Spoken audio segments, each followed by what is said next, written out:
Alyssa Grant was 30 years old when she finally understood that silence could be mistaken for permission. The realization arrived at a New Year's dinner in Miami, under warm restaurant lights and the soft noise of celebration drifting in from nearby tables. From the outside, the Grant family looked flawless, well-dressed, relaxed, laughing easily. Alyssa sat among them with practiced composure, her posture calm, her expression neutral. She had learned long ago how to fade into the background without disappearing completely. For most of her adult life, she had been the dependable one, the problem solver, the person who quietly wired money when things went wrong. She worked in marketing for a resort chain, a job that demanded patience, long hours, and constant emotional management. Without realizing it, she had been doing the same work for her family, just without a salary or recognition. That night, as glasses were raised and conversations overlapped, Alyssa felt an unfamiliar clarity settle over her. She was not tired in the usual way. She was alert, observing. Something had shifted before anyone spoke.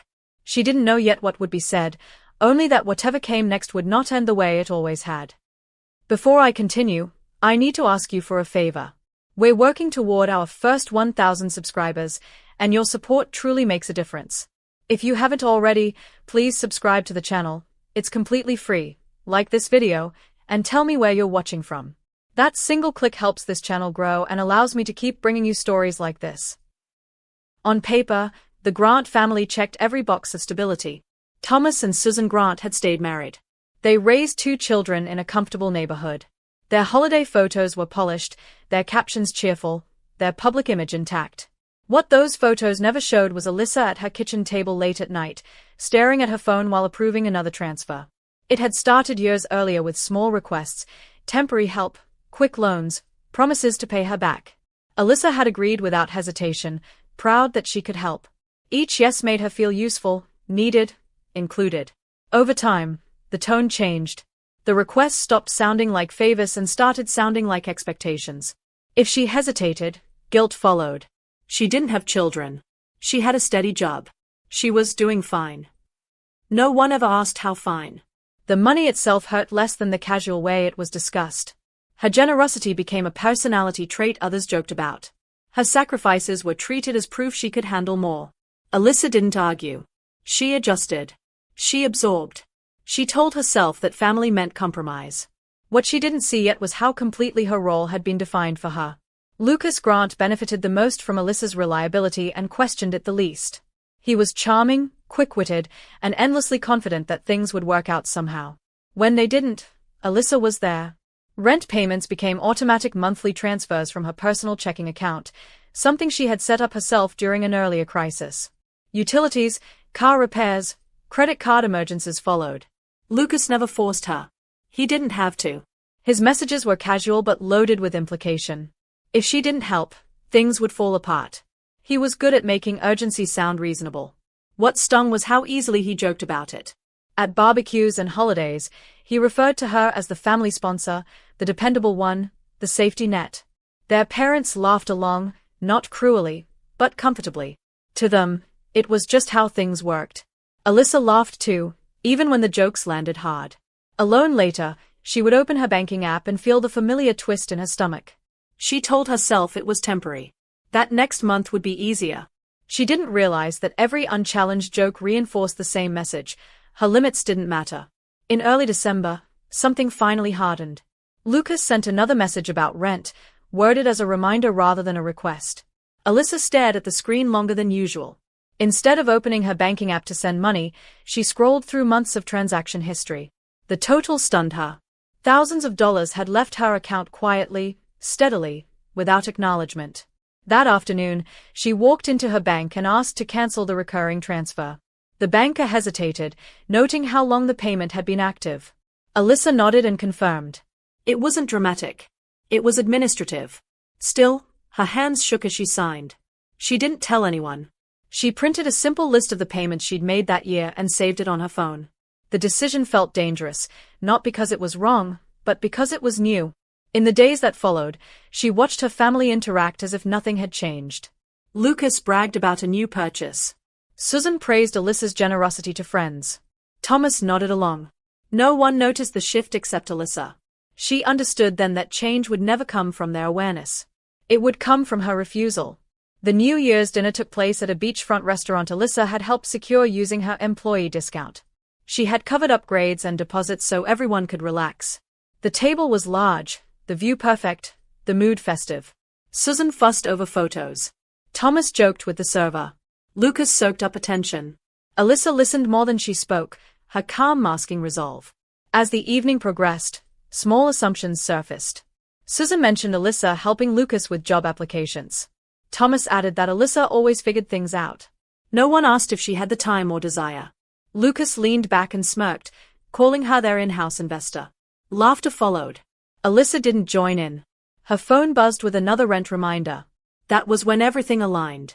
She wasn't angry. She was certain. When Lucas stood and raised his glass to make a toast, Alyssa already knew this moment would matter. She wasn't waiting to endure it. She was waiting to answer it. For the first time in years, she wasn't afraid of what would happen if she said no. She was more afraid of what would happen if she didn't. Lucas tapped his glass with the easy confidence of someone who had never been told no. The clinking sound cut through the restaurant chatter, drawing attention from nearby tables. Thomas straightened in his seat, already smiling. Susan leaned forward expectantly. Lucas cleared his throat, grinning as he looked around before fixing his gaze on Alyssa. He began lightly, praising family, tradition, and the past year, then shifted smoothly into familiar territory. He joked about resilience, about always landing on his feet. Then he turned it toward her. He called her dependable. He called her generous. Then, with a laugh meant to charm, he added that she was always showing up broke, desperate, and still trying to matter. The words landed harder than he intended, or maybe exactly as intended. Laughter rippled around the table. Susan covered her mouth, half amused. Thomas shook his head indulgently. To them, it was harmless teasing. To Alyssa, it was clarity. This was how her sacrifices were rewritten, as weakness. As something funny. Lucas lifted his glass higher, adding that no one needed savings when they had a saint in the family. That was the moment Alyssa stood. Her movement was slow, deliberate, and quiet enough to pull attention without force. The laughter faded, replaced by uncertainty. Alyssa raised her glass, meeting Lucas's eyes steadily. Her voice, when she spoke, was calm and even. She toasted the person whose rent account she had closed the week before. The smile on Lucas's face faltered. Susan froze mid-breath. Thomas's glass hovered awkwardly in the air. Alyssa continued, explaining clearly that the automatic rent transfer, set up months earlier from a personal checking account, was cancelled. She listed what she had paid for without embellishment: rent, utilities, emergencies. She didn't accuse. She stated facts. The restaurant around them seemed to recede, replaced by a tense stillness at the table. Lucas tried to laugh it off, muttering that she was making things weird. Alyssa didn't raise her voice. She said the joke was pretending this dynamic was normal. Susan rushed to soften it, calling it a misunderstanding. Alyssa shook her head. She explained that misunderstanding required confusion. This was comfort. The comfort of knowing someone else would always absorb the consequences. She finished her toast by saying the new year would be the one where she stopped being a punchline. She drank, set her glass down, and waited. For once, she didn't rush to fill the silence. Lucas recovered first, irritation replacing charm. He said she was overreacting, that it was New Year's, that everything had been a joke. Susan echoed him, urging calm, asking Alyssa not to make a scene. Thomas suggested they talk later. Alyssa reached into her bag and took out her phone. She explained evenly that scenes only happened when truth arrived uninvited. She opened a note she had prepared days earlier. Dates and amounts filled the screen. She read them aloud, not theatrically, but precisely. Month after month of rent. Utilities. Car repairs. Credit card payments. Lucas's face drained of color. Susan's hand went to her chest. Thomas leaned forward, finally listening. When Alyssa reached the total, just under $10,000 for that year alone, she stopped. She said the number once and let it sit. Thomas asked quietly if it was accurate. Alyssa nodded. She offered screenshots if needed. No one asked. Lucas snapped that she had offered to help, that he never forced her. Alyssa agreed. Then she said that consent given under pressure and guilt wasn't generosity, it was conditioning. That was when Thomas looked at his son differently. Susan said she hadn't realized it was that much, as if quantity was the issue. Alyssa replied that the real cost wasn't financial. It was the expectation that she would always fix what others refused to face. Lucas accused her of choosing money over family. Alyssa corrected him calmly. She was choosing self-respect over being used. She explained that the automatic transfer was gone and would not return. If Lucas wanted to keep his apartment, he would need to handle it himself, talk to his landlord, adjust his spending, take responsibility. Lucas stared at her as if she were a stranger. He asked if that was it, if she was cutting him off. Alyssa said she wasn't cutting him off. She was stepping back. There was a difference. Susan tried to suggest a temporary plan, something to ease the transition. Alyssa stopped her gently and said that just until had lasted years. She pointed out that as long as someone else paid the consequences, there was no reason to change. The truth settled heavily over the table. The decorations, the music, the countdown screens all felt distant now. The image of a perfect family cracked, and no one rushed to repair it. Alyssa placed her napkin on the table and stood. She said she was going back to her room and wished them a good night. No one followed her. She walked through the restaurant, past celebrations that no longer felt connected to her, and out into the warm Miami night. The air felt lighter than she expected. Her heart pounded, but beneath it was relief. Later, there was a knock at her door. Thomas stood in the hallway, looking older than she remembered. He said she should have told them sooner. Alyssa replied that she had, in small ways, and those ways had been dismissed. She explained how often she had chosen Lucas's stability over her own peace. Thomas listened without interrupting. He said quietly that they would figure something out. Alyssa told him they would, without her paying for it. When the door closed, Alyssa sat on the bed and felt the weight she had carried for years finally loosen. The consequences ahead were uncertain. There would be anger, distance, and uncomfortable conversations. But for the first time, those costs would be shared. She had drawn the line, not out of cruelty, but out of clarity. And she did not regret it. The weeks after the dinner were harder than Alyssa expected, not because she doubted her decision, but because of how loudly others reacted to it. Lucas sent long messages filled with anger and disbelief. He accused her of betrayal, of humiliating him, of turning a harmless joke into a public attack. When that didn't work, the tone shifted to panic. Screenshots of overdue notices followed, as if evidence of consequence might reopen her wallet. Alyssa read the messages once, then muted the thread. She understood now that every response would invite negotiation. Susan called next, her voice careful, suggesting compromise. Just one more month. Just until things stabilized. Alyssa repeated the same answer calmly every time. No. Thomas called less often, but when he did, he sounded uncertain, like someone realizing a long-standing assumption no longer applied. Alyssa felt guilt, but it was quieter than before, no longer sharp enough to control her actions. She redirected the money she would have sent to Lucas toward her own debt. Watching her balances move in the opposite direction felt strange at first, like she was breaking an unspoken rule. Slowly, it felt like relief. For the first time, her finances reflected her life instead of someone else's. Lucas struggled in ways Alyssa had always protected him from. His landlord issued a formal notice. He sold things he didn't need. He picked up a second job, then a third shift where he could. None of it was dramatic or heroic. It was ordinary responsibility, delayed but unavoidable. The family dynamic shifted uncomfortably. Susan no longer bragged about Alyssa's generosity. Thomas stopped assuming Alyssa would intervene. Holidays became quieter, edged with caution. Alyssa noticed something unexpected in herself during this time. She slept better. She focused more easily at work. She began a side project she had postponed for years, not because she lacked ambition, but because she was always managing someone else's emergencies. The absence of constant crisis created space she didn't know she needed. She didn't feel triumphant. She felt grounded. Occasionally, doubt crept in late at night. She reminded herself that boundaries were not punishments. They were definitions. Lucas's difficulties were not proof she had done something wrong. They were proof he was finally facing his own life. That understanding steadied her whenever guilt tried to return. 6 months later, Alyssa sat in a small cafe near her apartment, her laptop open and a half-finished cup of coffee cooling beside her. The bell over the door rang, and Lucas walked in. He looked thinner, more tired, but also more focused. He hesitated when he saw her, then approached. The conversation didn't start easily. There was no apology at first, just silence.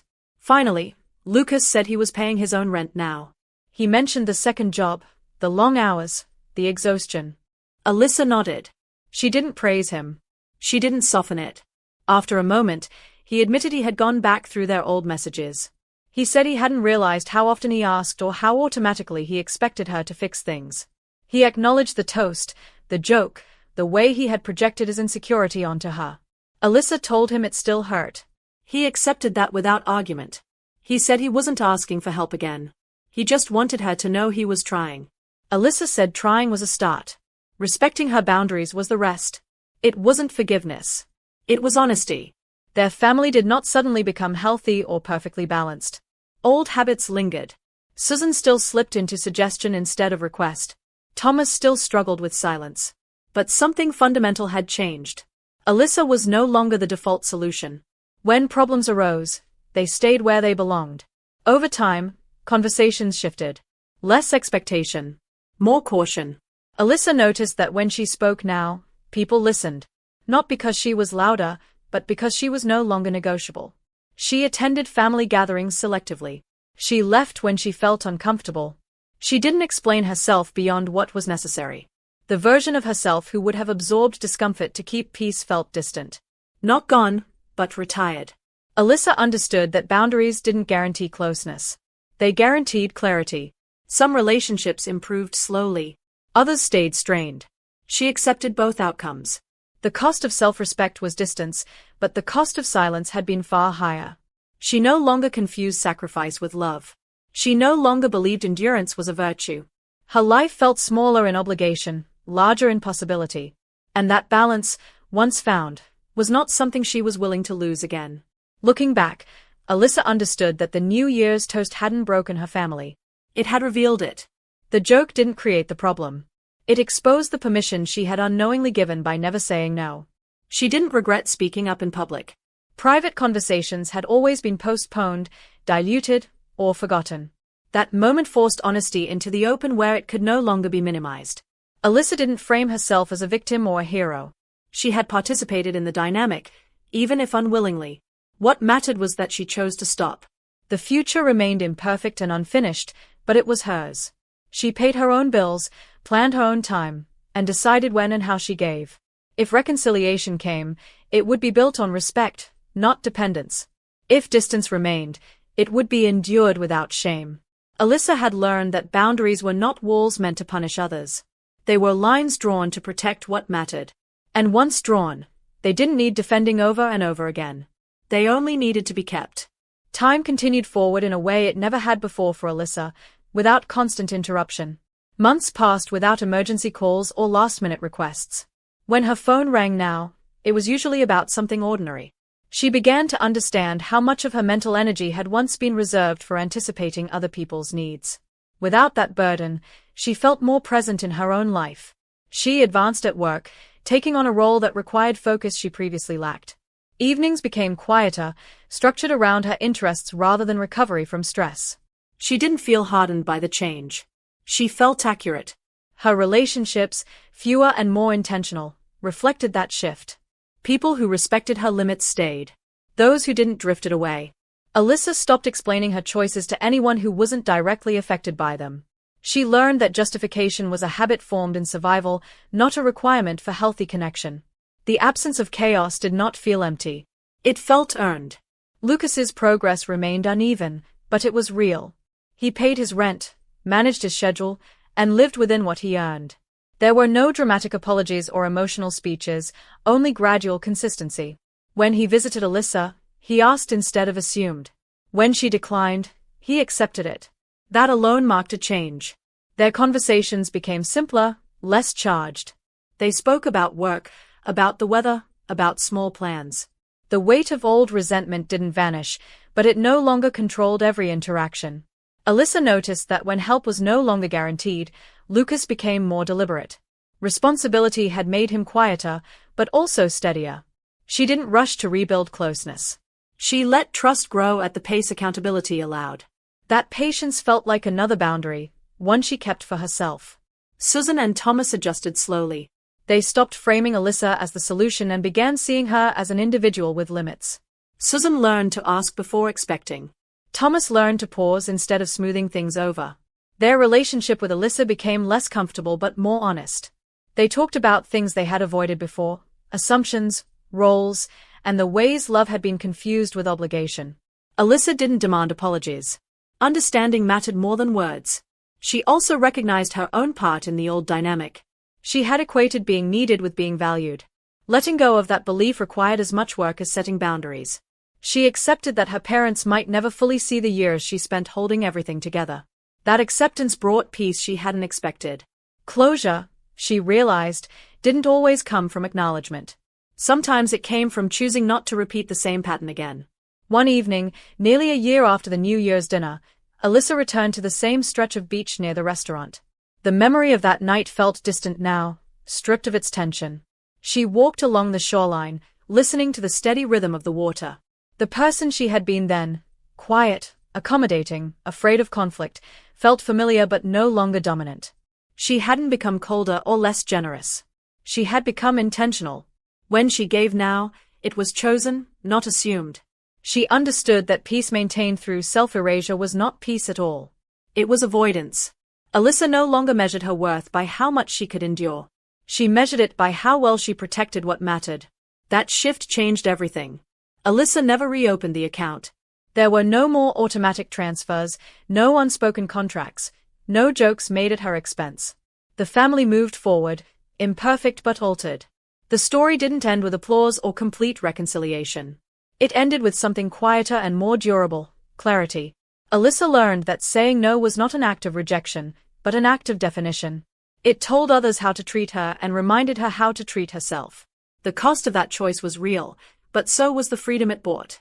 As the year turned again, Alyssa raised a glass alone in her apartment, not to sacrifice or survival, but to balance.